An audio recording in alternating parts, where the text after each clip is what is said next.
नमस्कार दोस्तों, कैसे हैं आप सब। उम्मीद करती हूँ आप सब बहुत अच्छे से होंगे। तो चलिए हम अपनी भगवत गीता के आगे के अध्याय को शुरू करते हैं। इस अध्याय में अर्जुन जो हैं भगवान से कुछ प्रश्न कर रहे हैं, मतलब कुछ बातें कर रहे हैं, तो उसका इसमें उल्लेख हुआ है। अर्जुन ने कहा, हे प्रभु, कृपा करके मेरा रथ दोनों सेनाओं के बीच ले चलें, जिसमें मैं यहाँ उपस्थित युद्ध की अभिलाषा रखने वालों को और शस्त्रों की इस महान परीक्षा में जिनसे मुझे संघर्ष करना है उन्हें मैं देख सकूं। अर्जुन जो है भगवान श्री कृष्ण से कह रहे हैं। श्री कृष्ण साक्षात श्री भगवान हैं, किंतु वे अहूत की कृपावश अपने मित्र की सेवा में लगे हुए थे। वे अपने भक्तों पर हमेशा स्नेह दिखाने में कभी नहीं चूकते हैं, इसलिए अर्जुन ने उन्हें अच्युत कहा है। सारथी रूप में उन्हें अर्जुन की आज्ञा का पालन करना था और उन्होंने इसमें कोई संकोच नहीं किया।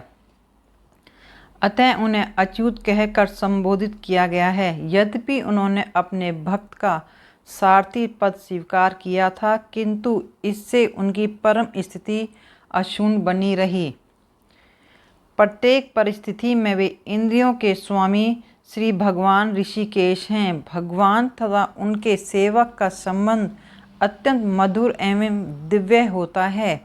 सेवक स्वामी की सेवा करने के लिए सदैव तैयार रहता है और भगवान भी भक्त की कुछ न कुछ सेवा करने की कोशिश में रहते हैं। वे इसमें विशेष आनंद का अनुभव करते हैं और वे स्वयं आज्ञादाता न बने, अपितु उनके शुद्ध भक्त उन्हें आज्ञा दें। क्योंकि वे स्वामी हैं, अतः सभी लोग उनके आज्ञा पालक हैं और उनके ऊपर उनकी आज्ञा देने वाला कोई नहीं है।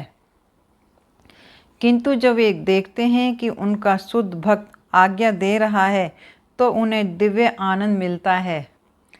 यद्यपि वे समस्त परिस्थितियों में अच्युत रहने वाले हैं, भगवान का शुद्ध भक्त होने के कारण अर्जुन को अपने बंधु बांधवों से युद्ध करने की तनिक भी इच्छा नहीं थी। किंतु दुर्योधन द्वारा शांतिपूर्ण समझौता न करके हठ धर्मिता पर उतारू होने के कारण उसे युद्ध भूमि में आना पड़ा था। अतः वे जानने के लिए अत्यंत उत्सुक था कि युद्ध भूमि में कौन कौन से अग्रणी व्यक्ति उपस्थित हैं। यद्यपि युद्ध भूमि में शांति प्रयासों का कोई प्रश्न ही नहीं उठता था, फिर भी वह उन्हें फिर से देखना चाह रहा था और वह देखने चाह रहे थे कि इस अवांछित युद्ध पर किस हद तक तुले हुए हैं। मुझे उन लोगों को देखने दीजिए जो यहाँ पर धृतराष्ट्र के पुत्र दुर्योधन को प्रसन्न करने की इच्छा से लड़ने के लिए आए हुए हैं। अर्जुन भगवान श्री कृष्ण से कह रहे हैं। यह सर्वविदित था कि दुर्योधन अपने पिता धृतराष्ट्र की सांठगांठ से पापपूर्ण योजनाएं बनाकर पांडवों के राज्य को हड़पना चाहता था। अतः जिन समस्त लोगों ने दुर्योधन का पक्ष ग्रहण किया था, वे उसी के समान धर्मा रहे होंगे। अर्जुन युद्ध प्रारंभ होने के पूर्व यह तो जान ही लेना चाहता था कि कौन कौन लोग आए हुए हैं। यह भी तथ्य था कि वह उनकी शक्ति का, जिससे उसे सामना करना था, अनुमान लगाने की दृष्टि से उन्हें देखना चाह रहा था।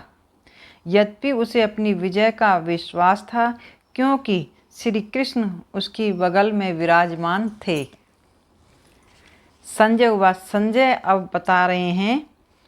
संजय ने कहा, हे भारतवंशी, अर्जुन द्वारा इस प्रकार संबोधित किए जाने पर भगवान श्री कृष्ण ने दोनों दलों के बीच में उस उत्तम रथ को लाकर खड़ा कर दिया। इस श्लोक में अर्जुन को गुड़ाकेश कहा गया है। गुड़ाकेश का अर्थ है नींद, और जो नींद को जीत लेता है वह गुड़ाकेश कहलाता है।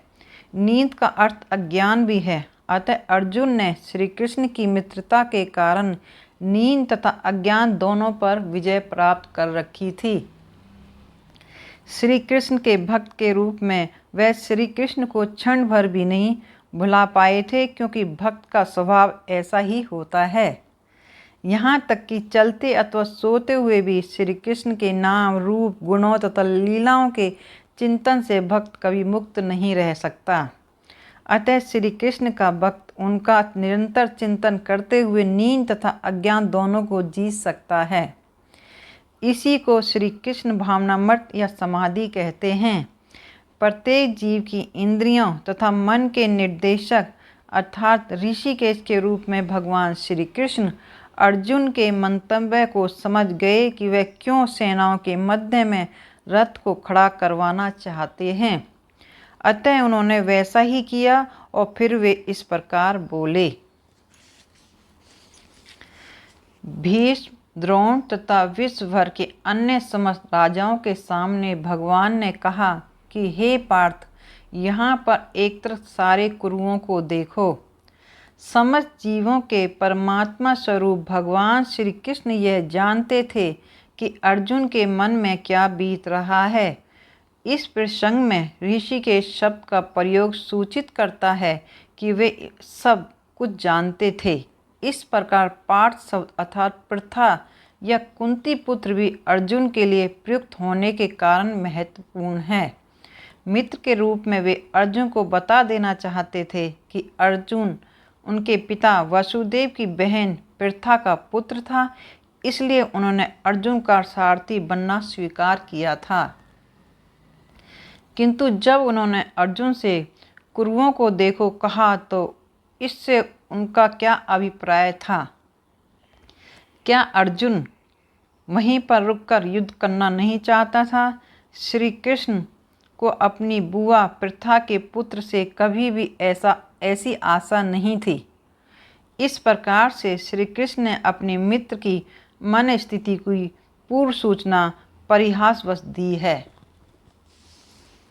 तो ये थी आज की हमारी भगवत गीता की कुछ पंक्तियाँ, कुछ शब्द, कुछ अर्थ, जिन्हें हमें अपने जीवन में कुछ हद तक तो ज़रूर उतारना चाहिए।